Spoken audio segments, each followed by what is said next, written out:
اعوذ باللہ من الشیطان الرجیم بسم اللہ الرحمن الرحیم۔ امید ہے تمام لوگ خیر و عافیت سے ہوں گے۔ سلسلہ خلافت و ملوکیت اور امامت کے موضوع پر ہماری سلسلہ وار گفتگو 24 قسطوں پر مشتمل مکمل ہو چکی ہے۔ اس گفتگو کا دورانیہ 40 ایپیسوڈ پر مشتمل ہے۔ ہم بنو عباس تک تمام کتب شیعہ کی روشنی میں، قرآن اور شیعہ علماء کی کتابوں کی روشنی میں ہم مسئلہ امامت اور خلافت اور ملوکیت کو ڈسکس کر رہے ہیں۔ لمبی چوڑی اور گفتگو کو جو ہے نا پھیلائے بغیر اپنی گفتگو کو میں اپنی آج ایپیسوڈ نمبر 25 کی طرف آتا ہوں، کیونکہ آج کا موضوع کافی طویل اور دلائل اور مدلدل ہے، دلائل پر مبنی ہے۔ میں چاہتا ہوں کہ میں اپنے کم وقت میں ایپیسوڈ نمبر 25 کو کور کروں۔ میں چاہتا ہوں کہ اس موضوع کو ہم جب ختم کریں گے تو آگے ہم نے خلافت عمر اور خلافت عثمان اور رضی اللہ تعالیٰ عنہما اور دیگر مولا علی کرم اللہ وجہ کریم کی خلافت اور بنو امیہ کے معاملات کو بھی ڈسکس کرنا ہے، اور واقعہ کربلا بھی ہم تفصیلی شیعہ علماء کتابوں سے اور یزید کے متعلق اہل سنت کے ہاں اصل موقف کیا ہے، وہ ساری چیزیں انشاءاللہ وقت کے ساتھ آئیں گی۔ کئی دوست احباب سنی بھائی میری باتوں سے برا منا جاتے ہیں، تو ان کا حق ہے، کیونکہ میرا مقصد یہاں پر کسی مسئلہ کو ڈیفینڈ کرنا نہیں ہے، بلکہ جو میری ریسرچ ہے ذاتی قرآن اور شیعہ علماء کی کتابیں، وہی میں آپ لوگوں کے سامنے رکھوں گا۔ بس کسی کو اچھی لگے وہ لے لے، اچھی نہ لگے ٹکرا دو۔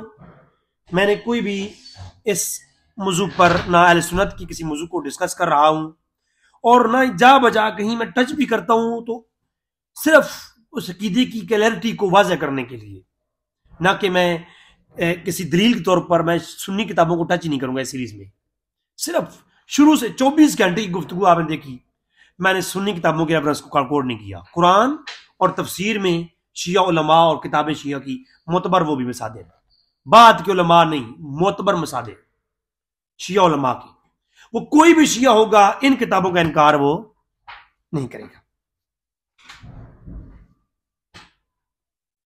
ہم نے خطبہ نمبر 37 کو پڑھا تھا نیج البلاغہ کا، جس میں مولا علی سے جب کہا گیا کہ آپ کی خلافت کا جو موضوع ہے کیا کوئی اس میں زیادتی ہوئی ہے، کم بیشی ہوئی ہے، تو خطبہ نمبر 37 کو ہم نے پیچھے ڈسکس کیا ہے آرام سے، وہ آپ کے پیچھے سن سکتے ہیں۔ میں صرف آج تمہید کے طور پر یہاں پر پیش کروں گا، چونکہ اگلا موضوع آج اسی موضوع کے ساتھ ہے۔ تو اس میں مولا علی نے فرمایا کہ میں نے جب بیعت کی ہے تو میں نے اس میں غور کیا، گھسیٹ کے نہیں لایا گیا، میں نے غور کیا۔ فَنَظَرْتُ فِي أَمْرِي فَإِذَا طَاعَتِي قَدْ سَبَقَتْ بَيْتِي، پھر میں نے جب غور کیا اور پھر میں نے سبقت اسی میں کی کہ میں نے بیعت کر لی، کیونکہ یہی کیا تھا، اس امر میں نے غور کیا، یہ وعدہ تھا اللہ کی طرف سے۔ اور شرح ابن حدید کے اندر میں نے پیش کیا تھا یہ کہ ابن حدید کے اندر اور شرح ابن میثم برانی جو کہ اس کی نیج البلاغہ کی شرح کرتے ہیں، وہ کہتے ہیں مولا علی پر اجماع صحابہ حجت ہو گیا تھا۔ تو مولا علی نے جو اجماع تھا اس کی حجیت کو مد نظر رکھ کر کے بیعت کی، کیونکہ مولا علی کا بھی یہی عقیدہ تھا کہ امام اور خلیفہ اللہ کی جانب سے نہیں بلکہ شورا منتخب کرتی ہے، اور مولا علی نے اس کو قبول کیا اور بیعت کی۔ لہٰذا اس کے بعد مولا علی نے اس کی وضاحت کی اپنے خط نمبر 6 کے اندر۔ خطبہ، یہ جو ہیں خطبات ہیں مولا علی کے نیج البلاغہ کے، اس نیج البلاغہ کے جو خطبات ہیں اس کے اندر مولا علی خود وضاحت کرتے ہیں، خط لکھتے ہیں امیر معاویہ کو، خط نمبر مکتوب نمبر 6 نیج البلاغہ، اور خط کے دوران کہتے کیا ہیں؟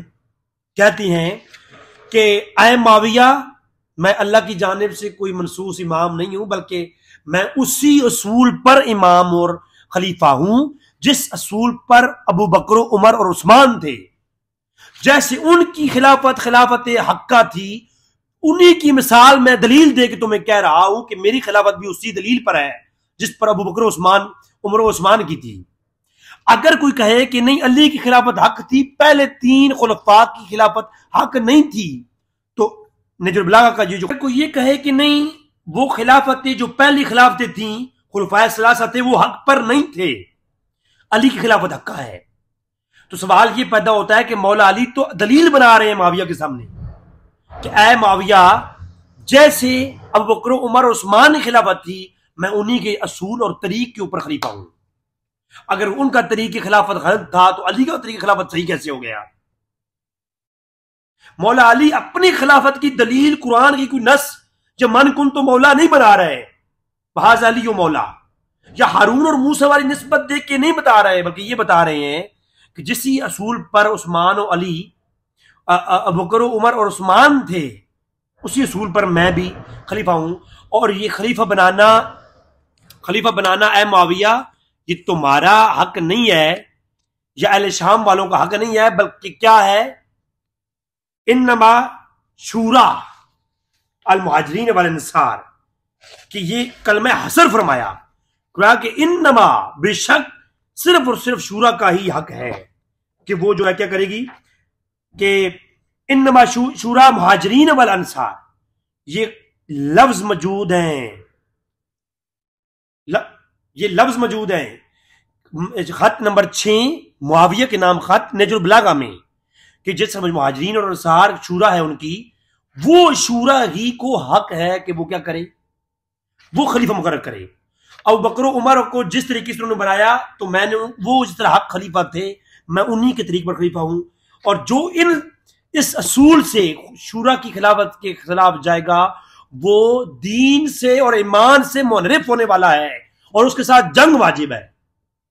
اب مجھے بتائیں آپ کہ معاویہ کو جو دلیل دی جا رہی ہے اور اس سے لڑنے کا وجہ بتائی جا رہی ہے وہ یہ ہے کہ اے معاویہ، تم نے ابو بکر عمر کا طریقہ چھوڑ دیا ہے، اس طریقے پر اگر شورا تجھے منتخب کرتی امام اور خلیفہ تو میں تمہاری بیعت کر لیتا۔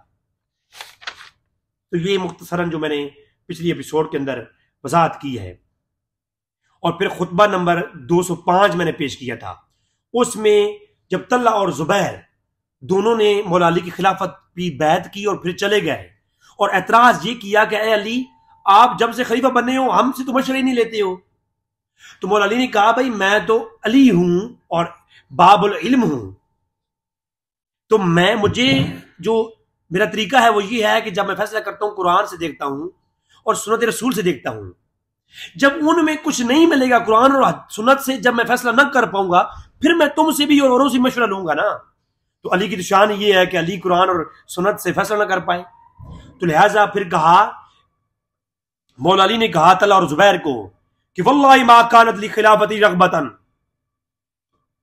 کہ یہ خلافت کا جو موضوع ہے میں تو خلیفہ بننا ہی نہیں چاہ رہا تھا، تم لوگوں نے پکڑ کے مجھے خلیفہ بنایا ہے، وَبَلَا فِي وِلَایَتِي اِرْبَةٌ، اور نہ ہی مجھے امامت کا شوق تھا، یہ امامت کے لیے تو آپ لوگوں نے مجھے آمادہ کیا ہے، اب جب میں امام بن گیا ہوں تو فیصلہ اپنی مرضی سے کرتا ہوں تو تم لوگوں کو تکلیف ہو جاتی ہے۔ اب مجھے یہ بتائیں منصوص امام ایسے کہہ سکتا ہے کہ جناب مجھے آپ لوگوں نے بنایا ہے؟ تو یہ جو ہے صاف مولا علی بتا رہے ہیں کہ بھائی امامت تو منصوص نہیں ہوتی ہے، کوئی نص اس کی منصوص اللہ کی طرف جانب سے نہیں ہوتی بلکہ شورا منتخب کرتی ہے، اور اے طلحہ اور زبیر آپ نے تو امام بنایا مجھے، اب جب میں امامت کی پر آ گیا ہوں اس منصب پر تو فیصلے مجھے اپنی مرضی سے کرنے دیں قرآن اور سنت کے حوالے سے۔ تو یہ میں نے، اور اس پہ کبھی تفصیل بحث میں نے پچھلی ایپیسوڈ میں کر دی ہے۔ اب جو ہے خطبہ نمبر 92 جو میں نے پیش کیا تھا اس میں بڑے زبردست الفاظ تھے۔ میں آتا ہوں آج کی گفتگو کی طرف، پہلے میں چاہتا ہوں کہ میں پچھلی ایپیسوڈ کا تھوڑا وہ مرج پیش کر دوں۔ خطبہ نمبر 52 میں مولا علی کے پاس حضرت عثمان غنی کی قتل کے بعد شورا کے لوگ بدری صحابی اور سارے اکٹھے ہو کے آ گئے اور کہا کہ آؤ جو ہے علی ہم آپ کی بیعت کریں۔ تو مولا علی نے کہا کہ دعونی واستمعوا غیری، مجھے کیوں خلیفہ مقرر کرتے ہو، جاؤ کسی اور کو بنا لو، کسی اور کو بنا لو، مجھے یہ بتاؤ کہ ایک امام برحق منصوص اللہ کی جانب سے، اس کو کہا جائے کہ ہاتھ آگے کریں ہم بیعت کرتے ہیں، اور وہ کہے نہیں کسی اور کو بنا لو۔ ایک امام اور خلیفہ جس کو اللہ نے منتخب کیا جس کو اللہ نے منتخب کیا کہ تو امام اور خلیفہ ہے اور تیری اطاعت فرض ہے اور تیری پیروی کرنا فرض ہے، تو اللہ کی طرف سے منصوص ہے۔ اب منصوص امام کو کہا جا رہا ہے کہ آپ ہاتھ آگے کریں، ہم آپ کی بیعت کرتے ہیں، اور وہ کہے نہیں وَاسْتَمِعُوا لِغَيْرِهِ، کسی اور کو جا کے بنا لو، میں نہیں بنتا۔ یعنی آپ فرض کریں کہ اگر اللہ کسی نبی کو یہ کہے کہ اے نبی میں تجھے نبی بنایا ہے، نبوت کے مقام سے شرف حاصل بخشا ہے میں، تو آگے سے نبی کہے نہیں نہیں کسی اور کو بنا دو، میں نہیں بنتا، ایسا کرنے والا اگر یہ منصوص مانا جائے تو یہ کلمہ کفر ہے۔ ایک منصوص امام کا امر خدائی کا انکار کرنے والا کرنا یہ کفر ہے۔ لہٰذا ایک منصوص امام اللہ کی امر کا انکار کر رہا ہے۔ سوال پیدا ہوتا ہے نا، کیا علی کو حکم ہے اللہ اور اللہ کے رسول کی نص ہے کہ اے علی میرے بعد تو امت کی تیری اطاعت کرے گی، تیری اطاعت کرنا امت کے لیے فرض ہوگی، واجب ہوگی، اور جو تیرے علاوہ کسی کو امام مانے گا وہ کافر ہو جائے گا۔ میں نے اصول کافر کی بارات آپ کے سامنے پیش کر رکھی ہیں پہلے۔ تو اب اس اصولوں کو سامنے رکھ کے آپ مجھے بتائیں، مولا علی کا نہج البلاغہ میں خطبہ نمبر 92 میں یہ کہنا کہ جناب مجھے نہیں کسی اور کو بنا لو، تو یہ تو کلمہ کفر ہے۔ کیا کوئی منصوص من اللہ نبی یا ولی امام منصوص اس کو اللہ کا امر ہو اور نبی کا امر ہو اور وہ یہ کہے کہ اس منصب کی ذمہ داری میں نہیں اٹھاتا، کسی اور کو بنا لے؟ کتنا بڑا ڈینجر کام ہے یہ، ٹھیک ہے؟ تو لہٰذا پھر کیا ہوا کہ یہ جو ہے ساری چیزیں میں نے آپ کے سامنے پیش کر دی ہیں کہ یہ جو ہے اگر شورا منتخب کرے، پھر کوئی کہہ دے یار آپ لوگ مجھے بنا رہے ہیں خلیفہ تو میں جو ہے خلافت کے منصب سے راضی نہیں ہوں، کسی اور کو بنا لو، تو پھر تو یہ کلمہ کفر نہیں ہے۔ لیکن اگر اللہ منتخب کرے اور بندہ کہے نہیں نہیں میں نہیں بناتا، کسی اور کو بنا لے، یہ تو اللہ کے امر کا انکار ہے اور یہ کفر ہے۔ میں دنیا کی کسی کتابیں میرے سامنے لا کر رکھ دیں، میں پروف کرنے کو تیار ہوں۔ الحمدللہ میں نے ہر مذہب کی کتابیں پڑھی، ان سے یہ بات مکمل واضح ہوتی ہے کہ امر ربی یا امر پیغمبر کا منکر کافر ہے، ان کے حکم کا منکر کافر ہے، اور صراحتاً انکار۔ فیصلہ آپ خود کر لیں۔ آج کے ایپیسوڈ جو ہم جسے بات کرنے جا رہے ہیں، میں نے آپ کے سامنے جو خطبہ پیش کیا، خطبہ نمبر 92، اس سے آگے ہماری گفتگو آغاز ہوگی۔ اس خطبے کی جو شرح میں نے پیش کی ہے کہ میثم البرہانی نے اپنی شرح کے اندر بھی یہی بات کہی کہ مولا علی پر فرض ہو گیا تھا کہ وہ جو اجماع اور جو شورا ہے اس کے فیصلے کو قبول کرنا۔ کوئی سوال اٹھائے نہیں جی پہلی 3 خلافتیں غلط دی گئیں تو اب چوتھے نمبر پر علی کو خلافت کہا گیا تو انہوں نے ناراضگی کے ساتھ کہہ دیا کہ جاؤ کسی اور کو بنا لو۔ یہ بھی تو ایک یعنی کوئی استدلال کر سکتا ہے، کوئی شیعہ بھائی یہ کہہ سکتا ہے کہ دیکھیے جی مولا علی کو آخر میں دی گئی خلافت، انہوں نے غصے سے کہہ دیا کہ مجھے نہیں چاہیے کسی اور کو بنا لو، تو پھر بھی تو اللہ کا امر اور نبی کا امر تو منسوخ نہیں ہوا نا۔ اگر چوتھے نمبر پر بھی کہا گیا تو امر لوٹ کے تو آ گیا، اب بھی اللہ کا تو امر منسوخ نہیں ہو گیا۔ پہلی خلافت غلط دی گئی، دوسری بھی خلافت غلط دی گئی، عثمان غنی کو خلافت بھی غلط دی گئی، اب چوتھے نمبر پر تو منسوخ حکم جو ہے وہ لوٹ کے علی پر آ گیا، اب تو مولا علی کو قبول کرنا چاہیے۔ اللہ کا امر تو منسوخ نہیں ہے، اس کا منکر فہمی۔ اور میثم البرہانی کو شرح پڑھ لیں اسی خطبے کے اندر۔ میثم برہانی کہتا ہے کہ یہ تو واجب ہو گیا تھا مولا علی پر کہ جب شورا نے فیصلہ کر دیا تو آپ نے خلیفہ بننا تھا۔ تو یہ جو ہے آگے تفصیلی بحث ہے، تو میں آتا ہوں اب کشف الغمہ کے اندر یہ نہج البلاغہ والا واقعہ لا رہی ہیں، اور علامہ ابو الفتح اربلی وہ کہتے ہیں کہ جب سعید بن مسیب کہتے ہیں کہ قتل عثمان کے بعد سارے بدری لوگ بھی اور آگے پیچھے لوگ ریڈی ہوئے کہ اب خلیفہ کون ہونا چاہیے، یہ بحث چھڑی، تو ایک جماعت چند لوگ مولا علی کے دربار میں پہنچ گئے اور کہا کہ اے علی آپ ہاتھ آگے کریں، اب آپ کی باری ہے، ہم آپ کے ہاتھ پر بیعت کرتے ہیں۔ جب یہ بات امیر المومنین کے سامنے کہی گئی تو مولا علی نے کہا کہ فقالا لیس ذالک علیکم، تم میری طرف کیوں آ گئے ہو بیعت لینے کے لیے؟ میں بیعت تم لوگوں سے میں بیعت نہیں لوں گا، تم میری بیعت مت کرو۔ آئے علی کیوں؟ کہا کہ انما ذالک اہل البدر، تم لوگ چند لوگ آگے بیعت کرنے کے لیے امام اور خلیفہ اس طریقے سے نہیں بنتے کہ چند لوگ آ کر کے میری بیعت کر لو گے تو امام بن جاؤں گا میں۔ امام اور خلیفہ ایسے نہیں بنتے کہ چند لوگ آ جائیں، یا اللہ کی جانب سے کوئی سرٹیفکیٹ نہیں ہے کہ چلو بھائی میں بنا بنایا ہوں، ایسا نہیں ہے۔ چند لوگ آ کر کہو جی علی ہاتھ آگے کرو ہم بیعت کرتے ہیں تو ہم امام ہو گئے، نہیں نہیں نہیں نہیں۔ کہا کہ انما، کلمہ حسر فرمایا کہ صرف اور صرف ذالک اہل البدر، یہ تو اہل بدر والوں کا کام ہے، یعنی شورا کا کام ہے۔ وہ جو شورا تھی المہاجرین والانصار، وہ کون تھے؟ اہل بدر۔ تو کہا تو یہ تو اہل بدریوں کا کام ہے، وہ لوگ اکٹھے ہوں گے، وہ جس کو خلیفہ منتخب کریں گے وہی خلیفہ اور امام ہوگا۔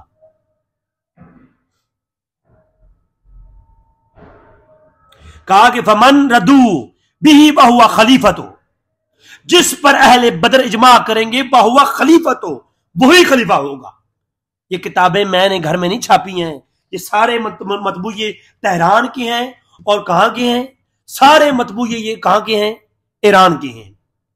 یہ شیعہ کتابیں کوئی ایک بھی جو ہے جناب جہاں کی چھپی ہوئی ہے، یہ ساری ساری تہران اور ایران کی چھپی ہوئی ہیں، یہ کوئی تو ہے ہی فارسی میں۔ یہ ساری کہاں چھپائی ہیں؟ یہ میں نے اپنے گھر میں بیٹھ کے پبلشر نہیں لگائے ہوئے۔ کشف الغمہ، اور کشف الغمہ کی یہ جلد نمبر ہے 1، اور فی بیتی علیہ السلام میں وما جاء فیہا، یہ چیپٹر ہے کشف الغمہ میں۔ اس میں یہ کہہ رہے ہیں کہ فمن ردو، جس پہ وہ راضی ہو جائیں گے شورا والے، بھی بہوا خلیفۃ، تم لوگ 4 لوگ کیوں آگے ہو میرے پاس، جس پر پورے لوگ اجماع کریں گے وہی خلیفہ ہوگا۔ فلم یبقى احد من اہل البدر الى آتی علیا فقالوا ما نرى احد حقه بها منك فيديك نبائك، پھر لوگ اکٹھے ہوئے اور انہوں نے بیعت کی، اور مولا علی کی سب بیعت لینے لگی۔ شورا نے فیصلہ کیا اور پھر معاملات ہوئی۔ اب مجھے آپ بتائیں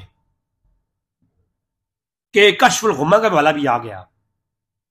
علی نے کہیں ایک جگہ بھی یہ دعویٰ نہیں کیا میں تو منصوص امام ہوں یار، میں قیامت تک کے لیے سارے بھائیوں کو چیلنج کر رہا ہوں جو لڑتے ہیں شیعہ سنی اتفاق، میں شیعہ سنی لڑائی کے حق میں نہیں ہوں، یہ بہت بڑی سازش ہے۔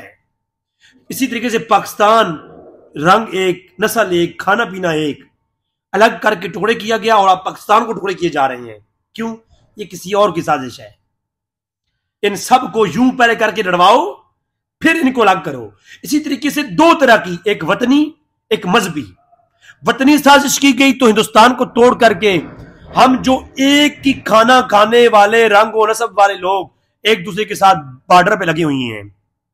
دوسرے مقام پر مذہب، ایک قرآن اور خدا اور رسول کو ماننے والے ہم لوگ یہ فروئی مسائل اور معاملات کے اندر ایک دوسرے کے ساتھ اس جو ہے نا غلو کے موضوع پہ جا کر کے ایک دوسرے پر تنازعی اور آپس میں لڑے رہی ہیں۔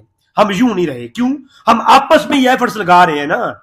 آج اگر یہ ایفرٹس میں شیعہ سنی کے سے ہٹا کر کے ایتھیسٹ پہ لگاؤں، یہود پہ لگاؤں، مجھے بتائیں کیا کام ہوگا عالم کے اندر، اور کتنے لوگ مسلمان ہوں گے؟ ہم نے وہ کام چھوڑ دیا۔ آپ پورا یوٹیوب ڈھانپ لیں، کتابیں اٹھا لیں، آپ کو نان مسلم کو مسلم کرنے پہ کام کوئی 10% بھی نہیں ملے گا۔ سارا ایفرٹس، ساری یہ جو محنتیں ہیں کس پہ لگ رہی ہیں؟ آپس کے معاملات کو سلجھانے پہ لگ رہی ہیں۔ یہ کسی اور کی سازش ہے یار۔ کتابوں کے اندر دیکھو تو معاملات کچھ اور ہیں۔ تو لہٰذا میں تمام بھائیوں کو، کوئی میں لڑائی جھگڑے کی بات نہیں کر رہا، چیلنج کر رہا ہوں، محبت والا چیلنج، لڑائی والی بات نہیں کر رہا، کہ محبت کے ساتھ یہ چیلنج ہے۔ آپ لوگ بیٹھے اپنے کمروں میں کتابیں کھولیں۔ مولا علی نے یہ کہا ہو کہ میں منصوص امام ہوں، مولا علی نے یہ کہا کہ میری بیعت اس لیے فرض ہے، میری اطاعت فرض اور واجب ہے، میری بیعت کا انکار کرنے والا انکاری کافر ہے، کیونکہ میں منصوص امام ہوں۔ مولا علی کا کہیں یہ دعویٰ نہیں ہے، شیعہ کتابوں میں نہیں ملتا یہ دعویٰ۔ مجھے ایک اتھینٹک بات دکھا دیں، کشف الغمہ کے اندر بھی کیا کہا کہ جس پر اصحاب جمیع، سارے جمیع ہو جائیں وہی امام ہوگا، اور مولا علی کا یہ عقیدہ تھا، اور بعد میں جب شورا نے فیصلہ کیا تو لوگوں کی بیعت لی۔ یہ نہیں کہ ہاتھ آگے کر لیا، آؤ کرو بیعت کرو، نہیں، ایسا نہیں ہے۔